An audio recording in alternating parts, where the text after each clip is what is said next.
এই ডাবচুর, তোর তো সাহস কম বড় না, তুই আমার গাছের মধ্যে ডাব চুরি করতেছ। তোর আজকে খবর আছে। আঙ্কেল আমার কোনো দোষ নাই, আমি ডাব চুরি করতে উঠি না, আমি ভালো মানুষ আঙ্কেল, আমি চোর না।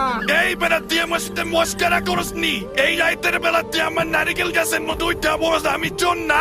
আঙ্কেল বিশ্বাস করেন আমি চোর না, আমার বন্ধুরা আমার ডাইকা নিয়ে আসছে, তারপরে বলছে এই গাছটা ওদের, পরে আমার ডাব পাইরা দিতে বলছে, তাই আমি গাছে উঠছি। চুরি করতে আইসা তোরাতে এখন চাপাবাদি শুরু করে দিস। তোর কোনো চাপাবাদি এখন চলবো না, তুই খালি নিচে নাম একবার। আঙ্কেল আমি আসল চোর না, এই গাছের নিচে যে দুইজন ছিল ওরা হইতেছে আসল চোর, ওরা আপনার দিকে পালাইছে, কিন্তু আমি কিন্তু পালাই নাই। এই বেটা তুই পালাবি কেন? তুই তো গাছের মধ্যে ধরা খাইছ, তোর তো পালানোর কোনো পথ নাই। আঙ্কেল গাছের নিচে যে দুইজন ছিল ওরাই আমার গাছে উঠতে বলছিল।